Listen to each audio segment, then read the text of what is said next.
Hello, Blaze Radio listeners. I'm Zach Bradshaw. You are watching Blaze Radio's exclusive coverage of the South by Southwest Film Festival in Austin, Texas, that happened last week and over the weekend. And today I have the honor of speaking with the award-winning composer Will Bates, who scored the movie Immaculate that starred Sydney Sweeney. This was a very scary movie, from what I've heard, and made its world premiere at the South by Southwest Film Festival last week. Will, you attended that screening. What was it like being in attendance there with all the fans reacting to your movie?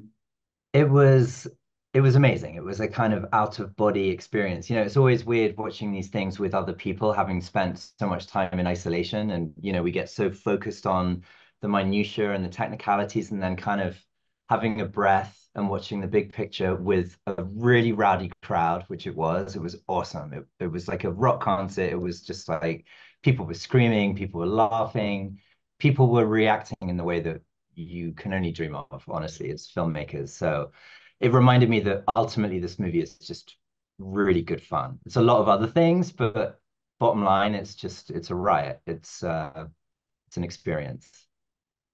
This movie is about Sydney Sweeney. She plays a nun at a church, and she basically is haunted by some demon. I'm not exactly sure, but Will, you were tasked with the job of making this a very creepy atmosphere. What was your ideas going into this? How did you want to approach this task of creating this like creepy, scary kind of score to underlie the movie? Right. I mean, we wanted to kind of have there be a sense of familiarity, something about the Catholic Church, something specific about this sect of the Catholic Church that we would understand as being in Rome and kind of, but something just that's slightly off about it. One of the first things I had to do was write this piece of music for the nuns to be singing in the convent. I had to write a piece in Latin. And choosing the instruments to accompany the nuns and obviously writing in Latin was like the first challenge and somehow kind of dictated the tone for the rest of the film. Like there's something not quite right about what's going on here, but there's also a reflection of Sister Cecilia's feeling of awe and magic about being in this amazing place. But yeah, just this sort of familiar tone that is just slightly wonky and off-putting. And that, yeah, I mean, it was working in horror for a composer is so much fun anyway because it's so freeing and we get to experiment with all sorts of weird sounds and really push the envelope. And I feel like this was like a fantastic sandbox for me to play in for a few months. So yeah, it's a lot of fun. What kind of instruments do you use, and what kind of like sound making effects do you use to create a score for a film like this?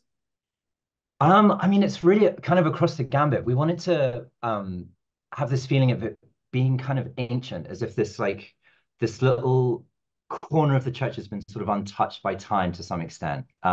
So a lot of the instruments that I chose are timeless. They're kind of ancient, a psaltery, a hurdy-gurdy, which is that weird thing behind me.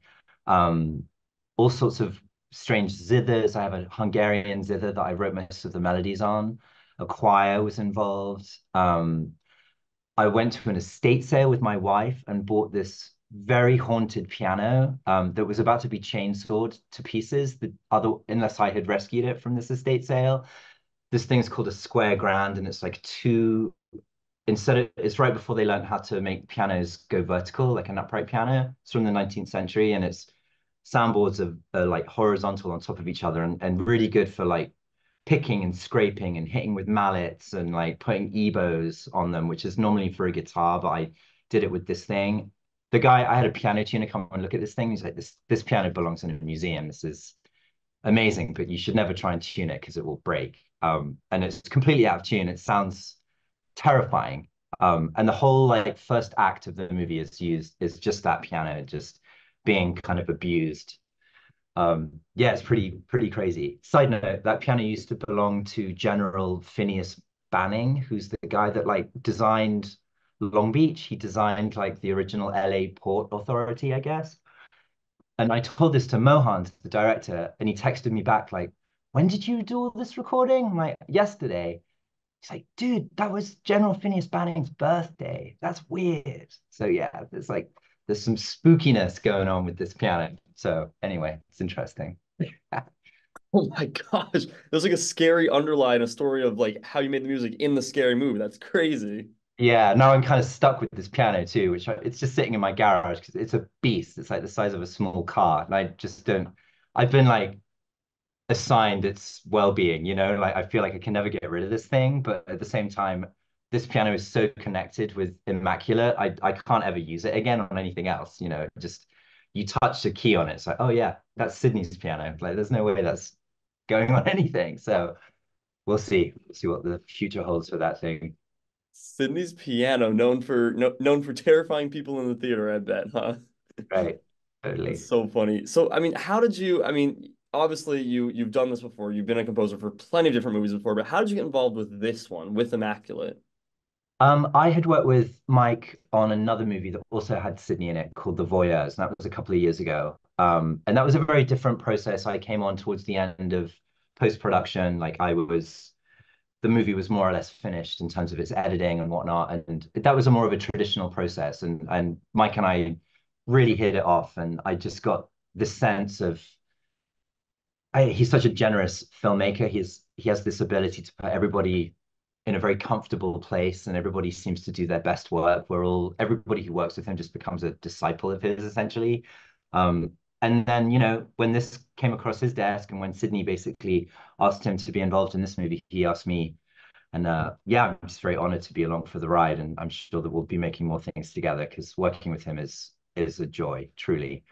But yeah, it was very different in one sense, just because I was involved at the script stage with Immaculate. So I was kind of helping him make choices about what instruments some of the nuns would be playing on camera, stuff like that, which was really helpful. Like he'd be like, there's a trio of nuns in the piazza when Sister Cecilia arrives. What should they be playing? I'm like, I don't know, hurdy-gurdy zither and a psaltery. And he'd be like, great. And he'd send his prop guy out in Rome to find those instruments, and then in turn I had to go and find the same stuff and start writing sketches with them. But it was like a lovely way to figure out our palette for this, which was very different to the Voyeurs, which is more kind of electronic and um, sort of solo vocals and stuff. So yeah, Incredible. So you were on the ground in Rome when they were filming.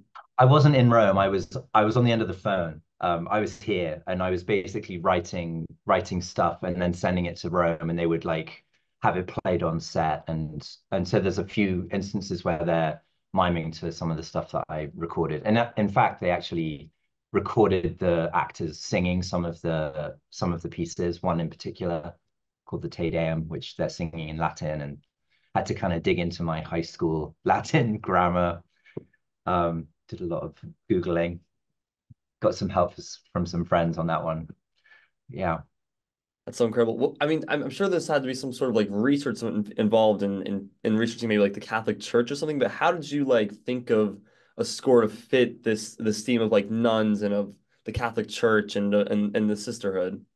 Yeah, I mean, when I was in high school, I studied music, and I remember doing a module on requiems. We studied all sorts of different requiems. So I became quite familiar with that text, that Latin text. And then I've sort of, as I've got older, I've always been a fan of requiems. So whether it's like Verdi's or I don't know, anyone's every great composer makes a requiem. Mozart's is probably the most famous, but having access to those texts and kind of looking at those set pieces of music, I ended up using some lyrics from the requiem, from the Kyrie and the Dies Irae for another sequence. But just kind of talking to Mike, and Mike grew up Catholic. I mean, not a particularly hardcore Catholic family, I don't think, but we had sort of general ideas of like what we could use, what we could source from. It's such a rich tapestry. Some of it's quite weird, let's say. So like taking some of those like iconographic sounds and voices and sort of turning them on their head was part of the beginning of me scoring this, I guess. Like it's a really rich tapestry to pick from, and then kind of use little ingredients and turn them upside down, kind of the jam ish. Well, like I said, you've been involved with many different productions and many different, TV series or mini series, videos, movies, whatever it may be. But how did those kind of experiences, especially with things like, I mean, a couple like really, big ones would be like Far Cry or Devil in Ohio, Mayfair Witches. These are, ones that really are known for their like music. How did those experiences scoring those ones kind of affect your you going into this one? Gosh, that's a good question. I mean, I think with those ones that you just mentioned, the TV shows and a video game, and like I think when you're working in television, just because of the scale, it's just a slightly different process. It tends to, the beginning is always the same. For me, I'm always like in front of the piano, coming up with a melody that's just like unique or a set of sounds or some kind of soup of stuff that's a direct response to something that I've read or something that I've seen. And one couldn't live without the other. It's a sort of eureka moment that I feel like I have to have at the beginning of every process. And then moving on from there, that's when it changes. And I think with television and games as well, you can kind of plant the seed of themes on a much larger scale and almost be subtler with it because you've got longer to develop things. And I love doing that, whether or not people notice it consciously or not. I'm not entirely sure, but I love that thing of I'll write a theme that might be in like episode 4 and then like hint at it in episode 1 and it's played over here in a different way and all that kind of stuff.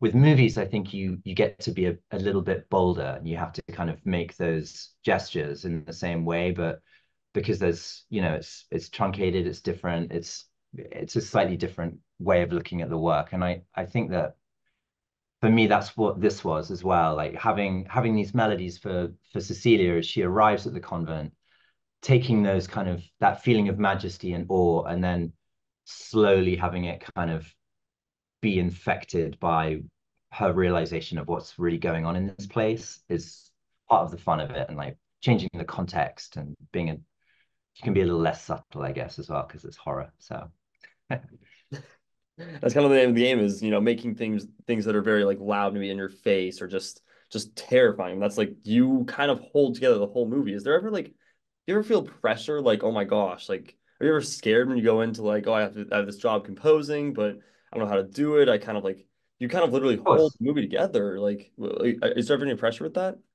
I mean, I tend to have a tantrum at the beginning of every process, and I tell my wife Sarah, like, that's it, it's all gone. John Williams took the last melody. There aren't any left. It's finished. They've all been used up. I think I used the last one last Wednesday, and then eventually, like, there'll be something that happens. But there is like always this panic at the beginning where it's a excitement. It's a journey. We don't know what we're going to get ourselves into. Sometimes I have an idea of what I'm going to do, how I'm going to start it. I may even have already communicated that to the director. For whatever reason, it didn't work, and it's kind of like, oh, I have to tell he or she that this didn't work, and now I'm doing this other thing. But it always kind of works out, and we're all doing this in the service of story. And I think that you just kind of know when you've got it right, and that's such a wonderful feeling that we're always kind of chasing when you know that you've nailed it. And it's like, I can't wait to play this. I just like when I wrote some stuff for Mike for Immaculate. So I can't wait for him to hear this. I know that he's gonna love it. You just kind of know when you get it, and sometimes it happens instantly, and sometimes it's a fight. But it's just part of it. Now, forgive me for looking in your background. Is that a Dracula poster I see behind you? It is, yeah. That's a movie that my old man was in. It's called Taste the Blood of Dracula. My parents were both Hammer horror actors, and that was one that he was in. He turned into Christopher Lee in the first half hour of the movie. And I'm guessing Yeah. you're a fan of horror then?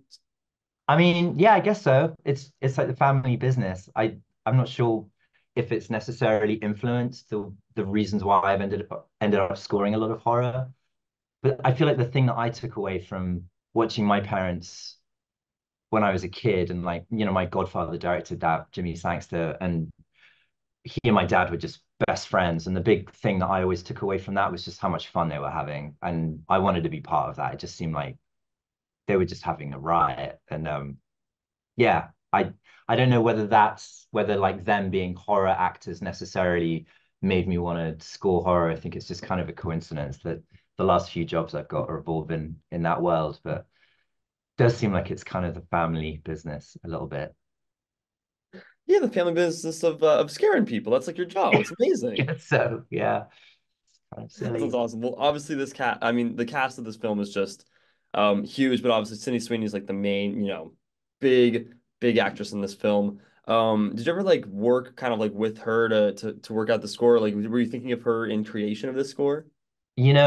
She was so involved from start to finish in this movie. This is very much her baby in more ways than one. But when we were at the mix, she was there every day at the mix. We're like sitting there together, all of us deciding the level of string parts and like the loudness of a door slam. And, I was very impressed by how she just wanted to kind of get to know every department and understand the process and figure out how she can make people's lives easier and stuff, which is super cool. I gather she was like on set, she was like involved in scouting locations and just really, really part of it, which is really inspiring and really, really rad, I think.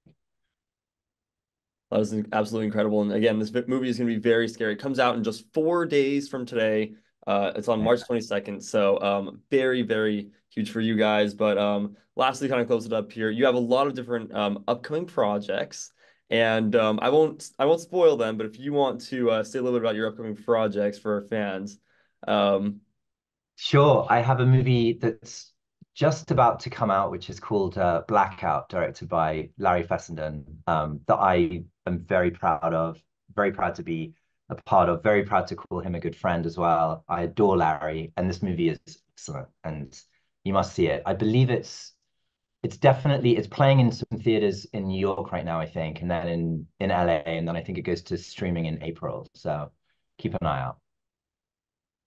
Incredible. Well, your work in this film was absolutely incredible. This film is terrifying, I heard. I cannot wait to plant myself in a seat and fall off that seat from scaring myself. So it's gonna be There you great. go. And yeah, I can already tell this music just in the trailer, it's gonna stick with you, and you have done an incredible job creating the score. So congratulations on this film. Congratulations on all your upcoming films. It looks amazing. Thank you so much. Thank you for having me. Nice to chat.